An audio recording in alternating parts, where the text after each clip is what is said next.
Hello there, and welcome to The Woman Within, a podcast for the woman you are beneath all the roles.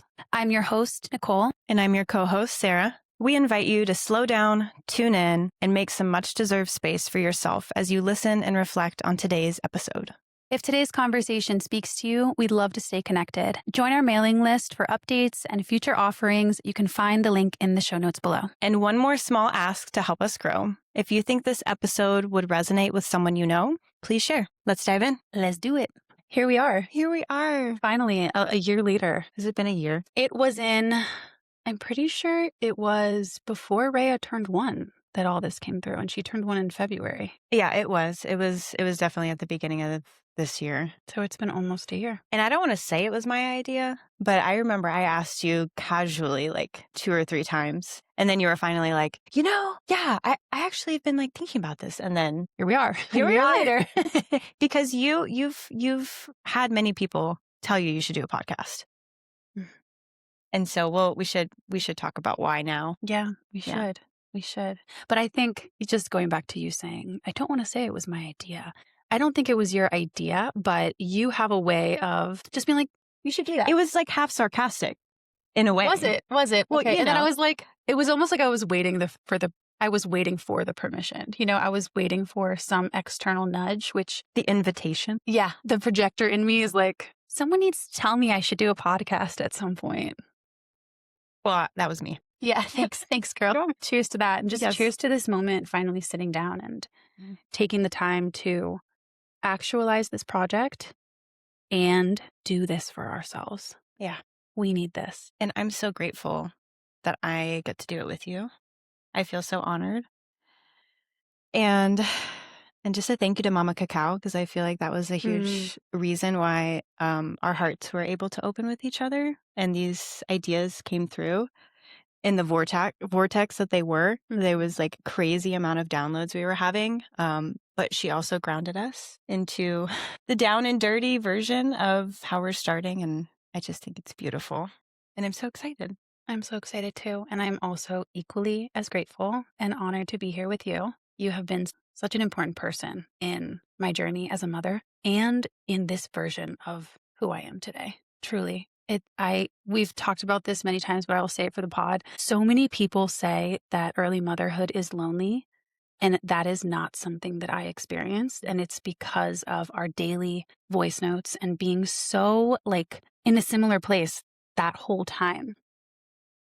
I just cherish you so much. And I'm so excited to start this project. Yeah, same on all of that. I did not feel lonely either. So cheers. Cheers to friendship. The friendship. Okay, let's take it away. Yeah. So, I mean, gosh, where can we start? The name, The Woman Within, the inception of how we got to this point of wanting to do a podcast, why we're doing it together. I feel like you should just start with what feels top of mind for you. Well, we're doing it right now after Friendsgiving. We all stayed up late and had drinks last night and savory, buttery, salty food and sweet food. But we're here because we made a commitment. And I think it's one of my favorite things about doing it with you in this moment, in this acute moment, is we could have every reason to be like, I had a rough night. I have a headache this morning. It's just a lot. My child's being a lot. And yet you're like here right on time, ready to go. And yeah, it just feels good to be starting something with someone who is prioritizing it in equal measure. That's cool. Any thoughts there? Yeah. I feel like I'm here on time. And I was like, no, Nicole, drink your coffee. We're recording this first podcast. Gosh, dang it. Because this is a container for us. And for us to be selfish and have space without our kids. And, what I'll say on the other side of Friendsgiving last night, we all went around the table and everybody was sharing what they're grateful for, what they're struggling with, and had that space. And I was over with my son on the couch, modulating him, just like not fully present. And in the back of my mind, I was like, that is okay. That is exactly why tomorrow morning I get to wake up and leave my son with my husband and go have uninterrupted space on this podcast with someone who I love and who we've had an opportunity to create a really solid foundation of communication with each other, processing, sharing in a way that feels really productive and supportive. And so that's why I was here at 'cause you needed it. 8:59. You needed it. Because my soul needs this. And so, yeah, that's what I have to say. Yeah, which kind of goes back and bubbles into or touches on why we created this podcast now. And when inception first came, when the idea first came back at the beginning of the year, 2025, we had this kind of grand vision of impacting other moms and growing the podcast and more ambitious goals. And then it was my wedding season and things got a little more challenging for me personally with my daughter. I think you were kind of in a smooth sailing place with Theo, so to speak, and now you're We were busy though. It was a busy summer too for us. Yeah, like 4 weddings. Mm-hmm. And so it kind of fizzled out, and I was nervous that we lost the spark. And, Ryan is my husband. Ryan's like, that's why you have to act when the idea comes, because then the chances of you following through after the spark happens and after you're inspired is way less. And that kind of got in my head. And every time I came to you with it, you were like, girl, when are we going to do? Like, when are we going to record this podcast? Let's just wait after wedding season. And then once wedding season was over and we touched back in about it, all of those grand ambitions about the podcast and how it would grow and how it would impact people, while that's all something that we'd love to experience, it wasn't the main why for why we were doing it. And waiting actually allowed all of that fluff and all of that ego stuff to kind of fall off. And the golden center of why we're here is because we need this on a soul level. We need to have this time to go deeper, to make space for and contact with the woman within us, to be witnessed by each other in that space, to be heard, to be felt. And through, women are processors. We need this. We need this in a way that men can't understand. And it's like we in modern society, I'm kind of going off on a tangent right now, but in modern society, we look at our partner, and because we're in this nuclear world and a lot of us don't have extended family around or village, our partner becomes our source for everything. And that's not sustainable. And actually, that's not like you don't go to your orthopedic to get your teeth fixed. If you want space held for you, the emotional part of you, while your man can see you, it's women that can really hold you, I think, and can help you uncover those deeper layers and what they mean and relate, right? Because it's not just about seeing and understanding. It's like, dude, I feel you. Like, I feel you. And you're not alone. This is hard, or this is great, whatever it may be. And so I think, just to sum it up, we're here because we need this. And we hope the ripple effect of us being selfish and asking our very busy partners to do this for us, even though it's costing them money. Let's be real.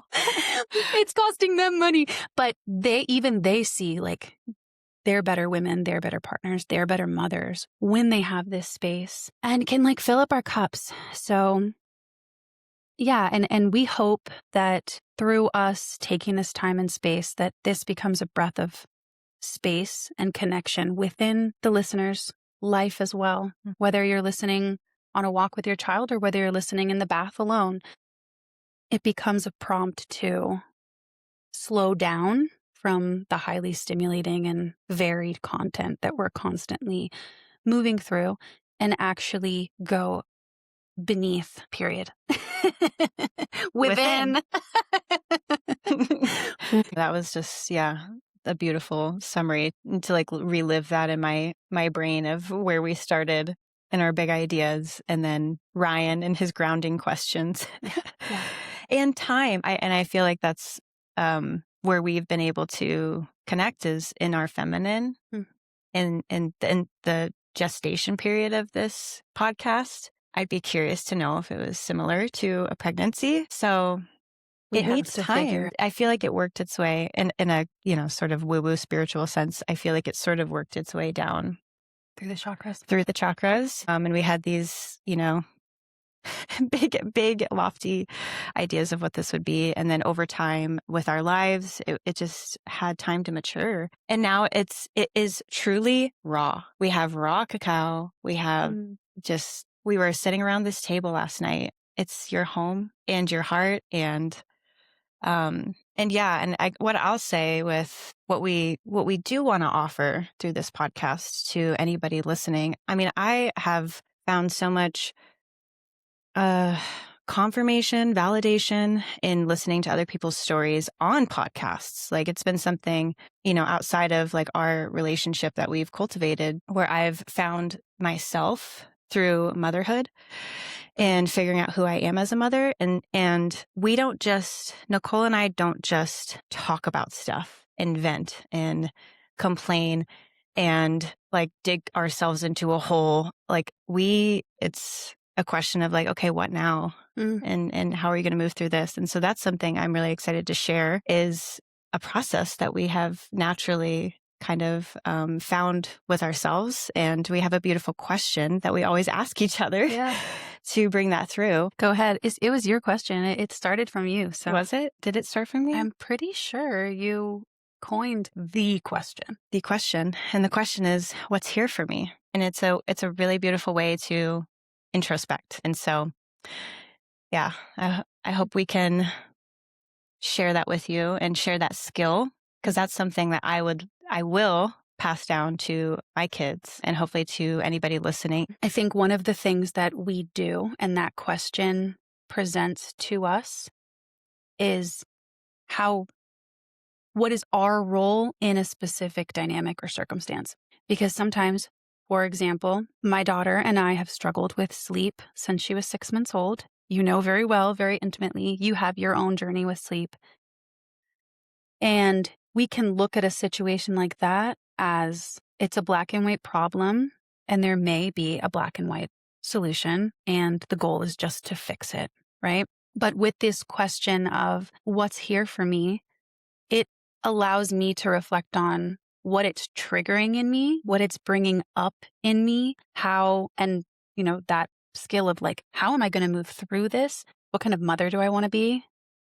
How do I view sleep as a skill and or a developmental milestone? Is it something that I believe can be taught, or is it something that she'll eventually click with? What do I feel and think about the social conversation around, in the social norms around sleep in the Western world, and just like going deeper, right? Not making it like, okay, well, 9 out of 10 people sleep train their children, so I guess that's the thing to do. Just because something's normal doesn't make it right or healthy. And I think that's something that we're, as mothers and as women, are constantly trying to question the status quo. And through this process of going deeper, we get to connect more to our intuition as mothers and as women and lead from that place. And I'd love for you to speak on your experience with outside opinions, noise, advice, because you had your journey with that, with motherhood, and kind of where you are now with it.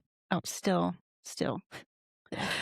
But yeah, so the word that comes up for me when we're talking about the question was here for me in your explanation, just to go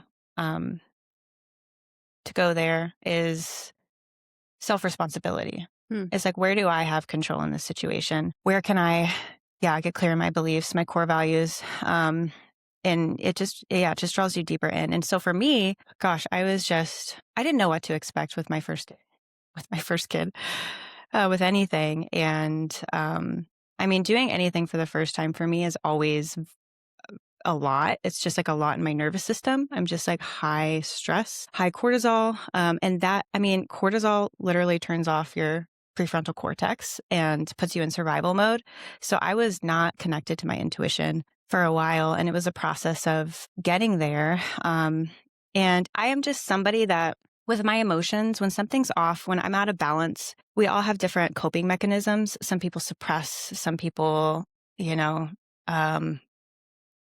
they they just like lead with one emotion, like anger or. yeah, we all have our coping mechanisms. But for me, I have to move through it like within myself. And so I think that's just something that I do naturally. And it unfolded slowly, very slowly though, with motherhood and after I had Theo.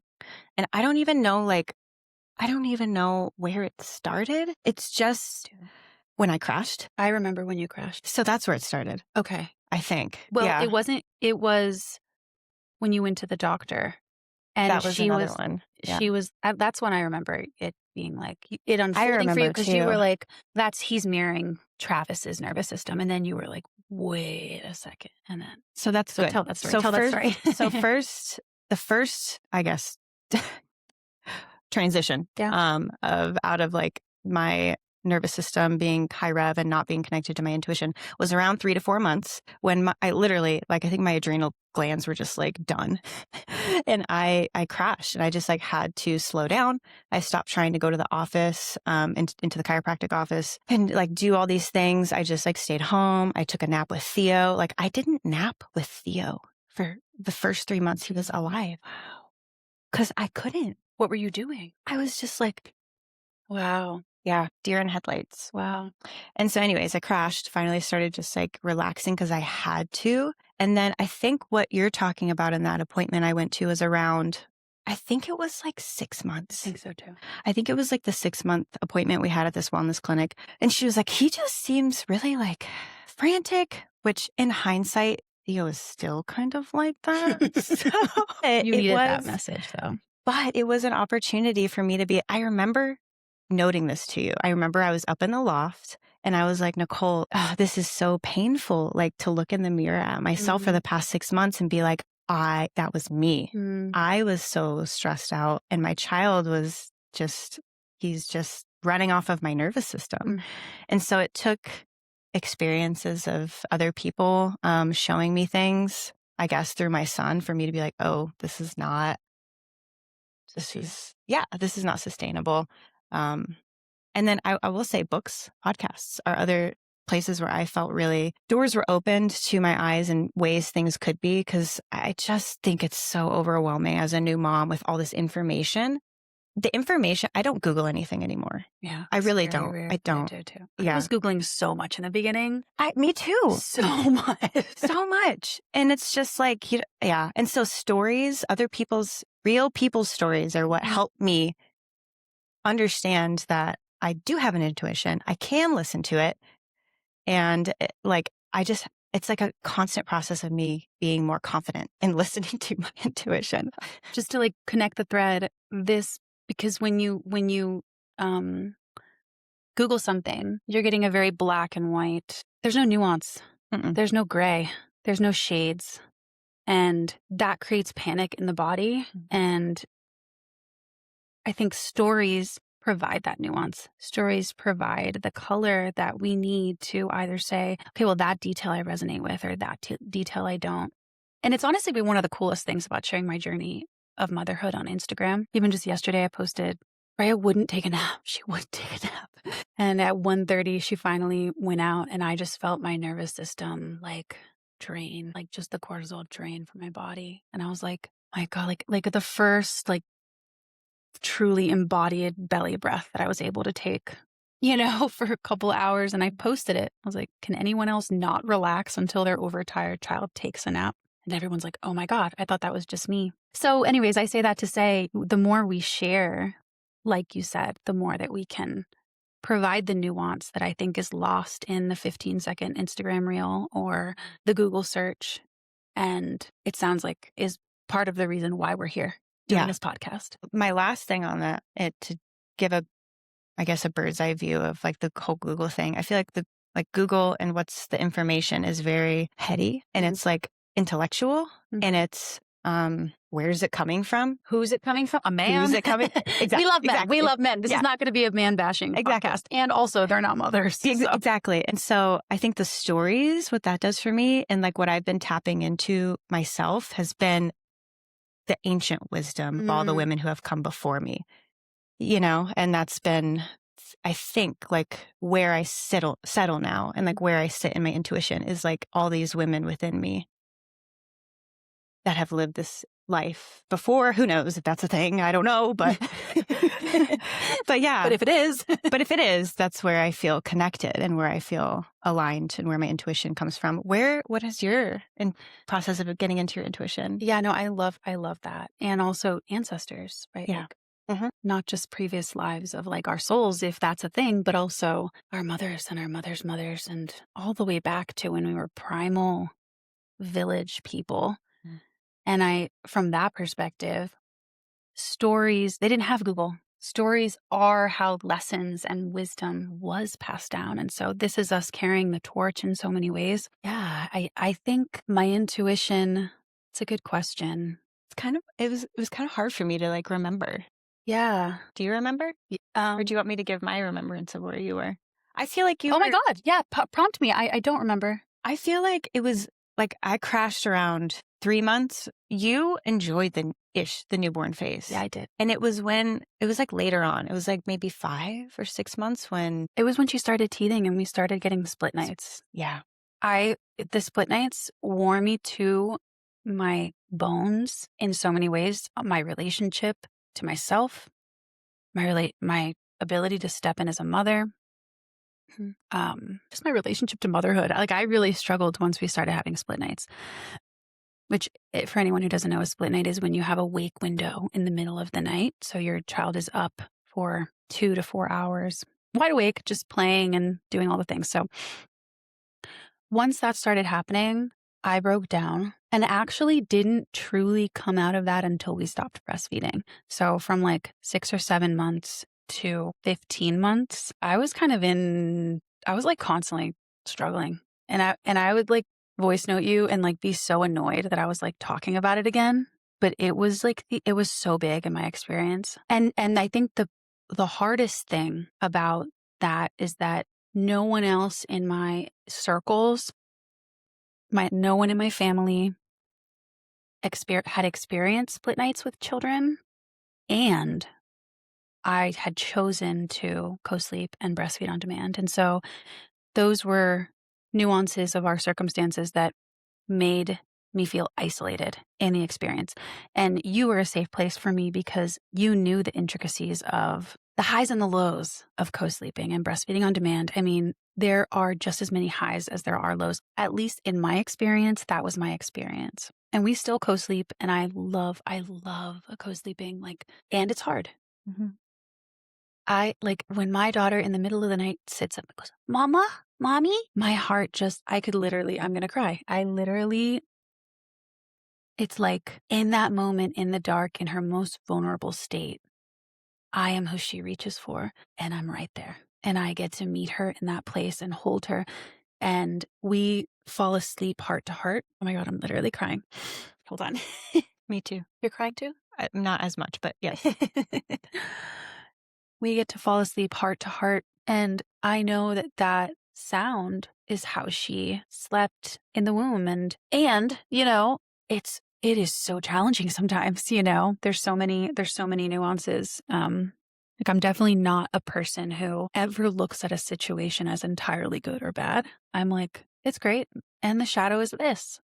And this sucks. And also what's here for me. And I get to grow and I get to learn deeper layers of myself. And I get to, yeah. And that's the Scorpio in us that we're just like. It's the duality too. Yeah. Which is life. Yeah. The day and the night. We have to embrace that. Sun and the moon. Yeah. We're both Scorpios though. Yeah, we are. Yeah. And we are the alchemists of transformation. And so it's, again, I feel like that's why we do what we do with each other. Because there's a part of us that just has to figure it out. It doesn't feel right. It's, you've said this before, you just feel anxious and ungrounded when you're unclear about something. Even if you change your mind after the fact, it's still knowing where to go, having that direction, having that clarity around who I am, how am I going to go move through this or whatever it is. I don't think that's typical. I don't think it is. Again, I think suppression is the best example I have for, what is a typical pattern for people. Yeah. I don't think it's the norm. till they go deeper. Yeah. To like move through things. Yeah. Yeah. I think, well, it's interesting because I think I'm biased just because I surround myself with people who value Mhm. a depth. I think once you have a personal work practice and a self-reflection practice, it's difficult to have relationships with people who haven't gone deeper because you've met all these deeper layers of yourself and you can only show up to a relationship with the depth that you've experienced within yourself. And so it kind of, for me, becomes like indirectly, this is not like a conscious thing, but it becomes like a compatibility weeding out thing. Like if, you haven't gone deep, girl, like, Yeah. What are we doing what are here? we going to talk about? Yeah. And I like talking about hair, makeup, and clothes and, current events. And also like a love language to me is this. Yeah. Tell me, like, show me the underbelly of your human experience. I want to know. I want to see you cry. And not because it brings me pleasure, but because it makes me feel more human and it makes me see and love and appreciate the human in you. And like, we can resonate in that place that many people don't get to resonate on together, So yeah. Well, you and I met in person, and many people know you virtually. Mm. And so I think that is something unique about our relationship too, is that it was formed In in the real, IRL. in the real, actually through Ryan. So I actually know your husband. Yeah. I've known your husband longer than I've known you. Him longer than I've known him. And so I think that's super cool. And there's like, you have this like whole other life that I have no idea. Like, who you were. It's like businesswoman doing all this stuff.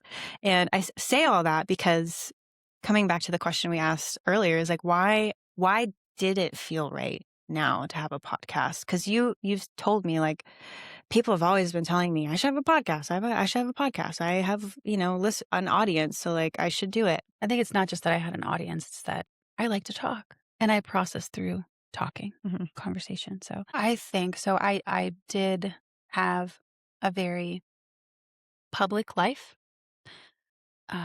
from, I want to say 24, 25 through around 33. So almost a decade that I was like sharing a lot and building a lot and had the intention of impacting a lot. And I am very grateful to say that I did. I did that. And what I experienced in my 30s, well, really like the end of my 20s, what a crapshoot that chapter of life is, honestly. But see, I don't know about that chapter of your life. Yeah. So I was building a business and I had just no, I didn't go through a breakup yet. I was building a business and I was like just building towards material wealth and impact, and got contacted by a company called We Journey. And they were like, we're going on a mission trip to Costa Rica. We'd love to sponsor your trip if you could just share your experience. And I was like, Costa Rica? F yeah, I want to go to Costa Rica. Did not even register like what we were going to do and the potential impact of this experience. And so I go to Costa Rica. We are in not the tourist part of Costa Rica. We are in a town called Limon, and it is where they grow pineapples. It is the plantations of the pineapples for Dole and Del Monte. And we're staying at a little school that's gated because it was safe for tourists that were coming on mission trips. And we're literally on the floor in sleeping bags. And the next day we go to this home. We were all broken up into groups and we go to this home and we meet the family and we're building a home for them. And when I say a home, we are building like there's 4 prefab walls and tin roof and like stakes because it rains there and floods. So we had to get the house off the ground. But the house had a door and a lock. And you stay with the families and they make you food and you get to use their facilities if they have any. They did not have any. They lived in a dirt floor home and just the realities of what a third world family is facing coming from the place that I was building from and wanting to build to was so shocking. And I can't find the word sobering. It was sobering. Mm-hmm. And it just kind of made me question everything. But at the same time, this family, from a material standpoint, they were really hurting and really needed the house. And I'm so glad we were able to do that for them. But from a familial standpoint, they had 3 generations living on the land. They lived off the land. The family took us on a tour of their home. They showed us their cacao beans. They showed us their rice and their beans and their squash and everything. Like, they just lived off the land and they knew so much about the land, and they were so connected as people to themselves and to each other. And I was just sort of like, what am I doing? What am I doing? And then what ended up happening is that experience brought me it was so stripping away of everything that I thought was important, that we went on an integration portion of the trip. And I ended up having a release of an attempted suicide that I had when I was 18. And I had told the story before, but I had never told the story owning up to or feeling the guilt and the shame that I felt around that experience. I always talked about it like a line in a page of the book of my life, and not the deeper layers, not going deeper and owning what that was like for me, and so I got to share with women. We were actually on a bus at midnight. We were all so exhausted in the dark. Nobody could see each other. And we were all just sharing our souls and our just guts, and being witnessed in that place, being loved and accepted in that place. And then like the real work began of like stripping myself away. And eventually it led to a really significant breakup. It led to the ending of my business. It led to literally just the complete deconstruction of my life. And this is a super long-winded answer, but I think the context is important. I eventually stripped down to the point that I was literally no money left, moved to Colorado, sleeping on the floor in my dad's apartment because I could not afford a mattress. Eventually, he and my mom bought me one. I had no car. I had nothing. I literally, from all of that stuff that I had and all of that, just not just material, but like the ability and the drive and like the resourcefulness to make money, it all fell away. It all fell away. It was crazy. It was literally like a total stripping away.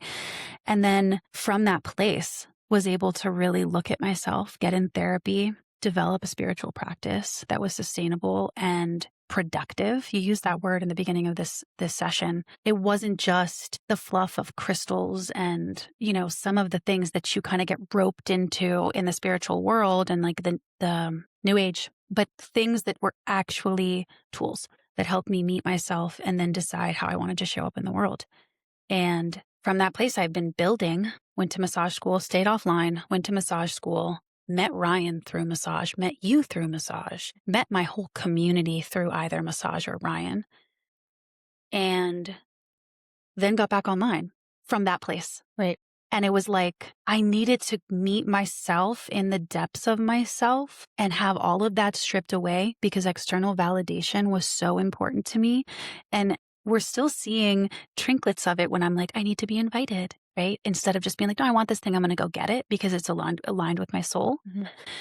So we're here because it's actually coming from a true place. It's not coming from, you resonated because you touched that true place when you invited me to the do woman it. within you. Yes. Yeah. That was beautiful. Thank you. And it really does speak to, I feel like, the full picture of the process that you went through, not just for the podcast, but just where you are at in life right now, more in your feminine, for sure. Yeah, for sure. And like also integrating back in the masculine, which is the fun part. I feel like the fact that we both showed up on time, sort of me, but the fact that we both showed up on time and have stayed committed is both of our masculines coming back online. Mm-hmm. So why a podcast for you right now? Well, I feel like I spoke to it a little bit earlier. It seems like a very nourishing space for me personally to just have this opportunity to share. And I feel like a lot of my work, in maturing over my life has been finding my voice, like literally and also figuratively. For example, like in motherhood, like, who am I as a mother, but also my actual voice and what I have to say. And so that's been that's been a very present process for me, especially in my 20s. I feel like I was a very feisty toddler, which we'll talk about that more in depth. And then I don't know, at some point I became very like my Scorpio self went into her shell. And so for elementary school, middle school, high school, I just remember feeling so small, just like not, I didn't know what I thought. I didn't know who I was. And I know that's normal for those like developmental years, but it was like who I was. It wasn't like, oh, I'm just nervous around my friends and then I can talk to my parents. It was like I felt this sense of like closed offness within myself. And when I met Travis, he was the first, my husband, he was the first step, and I met him when I was 18. But he was the first step in me finding some sense of validation within myself and some sense of empowerment in who I was, because he saw all the light in me. And I didn't see that for myself at first. And so he was the opportunity for me to get there slowly over time. And then Travis, when we graduated college, he went to chiropractic school and I got a job as a sales representative. Not who I am. Not that like, dude, was not the role for me. That's all I can say.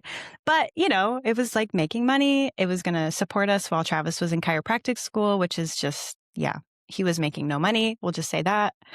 And I had to drive around in my car, go into these, it was mostly chiropractors, functional medicine doctors, acupuncturists, anybody holistic who was using these supplements. I was working for a supplement company.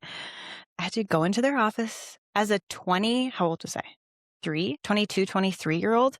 And I look young, even now being 31. People are still like, is that your kid? Oh, I thought maybe you were like the nanny. I'm like, no, I know. I look like I'm in high school, but I'm old, I swear. But yeah, so I was like going into these offices, having to like make connections with these grown people, these adults, these professionals, these practitioners. And so that was like the next step in me being like confident in myself to put myself out there, to see other people in conversation and like be able to ask them about their day and ask them about their kids and build rapport with them slowly over time and get these professionals and doctors to have some sense of respect for me. And it wasn't perfect, but I feel like, again, I did my best. And then the next step was Travis and I moving to Colorado from Texas to open a chiropractic office together. And I I am not a chiropractor, but I teach yoga and I grew up doing gymnastics and dance. And my body is my comfort zone. She and I are like homies, and movement is so intuitive for me. And so I became a yoga teacher. And then I started teaching yoga, and eventually functional movement is, how we summarize it in our office. But like the beginning of that process was like, so yeah, that was another place for me to be like, okay, these people they're coming to me. What am I going to teach them? Like, what do I have to say? Like, how do I bring value to these people who are paying us money, which was also something to work with. Like, people are paying us money. Like, I have to do this right. I have to show up. But anyways, over, I would say the 2 or 3 years, we were growing our business. It was a place for me to find my voice and be confident in who I was and what I was saying. And at the end of the day, all that stuff, I feel like they were just stepping stones for me. And now, instead of talking about supplements or talking about movement with confidence, I'm sharing who I am and what's in my heart, and going back to what I said earlier too about like my sense of intuition coming from like our ancestors and every woman who has come before me, sharing from that place of I am a woman now having this experience and I want to share that with other women.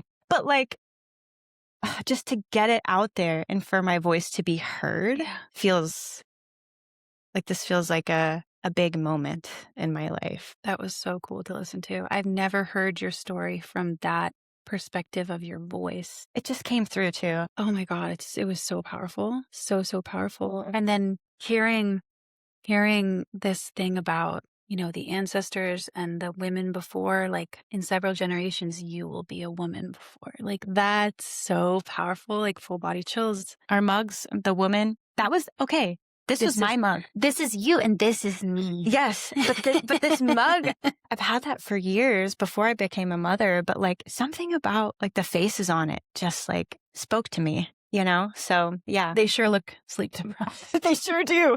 And then I gifted it to you for your 1 year of, Rhea's birthday / your first year of motherhood. You did. It was really, really special. And then this mug also has 2 things. Mm. And the yellow one, if anybody's watching this, the yellow one is like maidenhood and the rose is like motherhood. So that's, yeah. I love the symbolism. Yeah. So great. So should we just like give some context on like our husbands? How did we meet? Well, you met Ryan first, right? Or did you come in to Move? So yeah, Travis and I, my husband and I, our chiropractic office called Move. And then we met Ryan at the beginning of 2021, and he ended up working for us, and he was like our office manager. And then we moved into a new space. And anyways, Ryan like was an integral part of our chiropractic office getting off the ground. He was an integral part of like the engine that Move Chiropractic and Yoga became. And then we'll save that part of the story for later. And then we were our office was partnering with a massage place here in Boulder. Yep. And you just started working for Sharon. Yep. And I can't remember if you came into the office first to get adjusted or if Ryan went for a massage first. I was covering for someone. That's right. Okay. And Travis ended up on my table. Worked on Travis. A couple weeks later, I was supposed to work on Travis again because I was able to touch something in his hamstring that he said hadn't been touched and he needed to be touched. And I literally got on the table and put my full elbow in his body. But anyways, that's enough. I need to bring that up to him. We need to connect on that. But in walks another chiropractor and Ryan. And they were like, Travis got held up at a meeting. So I came in his stead. And Karch, the other chiropractor, went with Sharon, the owner of Massage Mountain. And Ryan was like, hey, I'm Ryan. And I was like, great, I guess I'm working with you today.